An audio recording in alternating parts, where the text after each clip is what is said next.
పొరబాటున చేజారిన తరుణం తిరిగొస్తుందా? ప్రతి పూటొక పుటలా తన పాఠం వివరిస్తుందా? మన కోసమే తనలో తను రగిలే రవి తపనంతా కనుమూసిన తరువాతనే పెను చీకటి చెబుతుందా? కడతేరని పయనాలెన్ని, పడదోసిన ప్రణయాలెన్ని అని తిరగే ఛాయా చరిత పుటలు, వెను చూడక ఉరికే కథలు, తమ ముందు తరాలకు స్మృతుల చితులు అందించాలా ప్రేమికులు.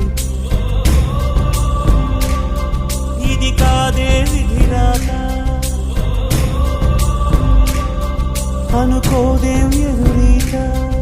10 నెలలు తనలో నిన్ను మోసిన అమ్మైనా అప్పుడో ఇప్పుడో కననే కలను అంటుందా?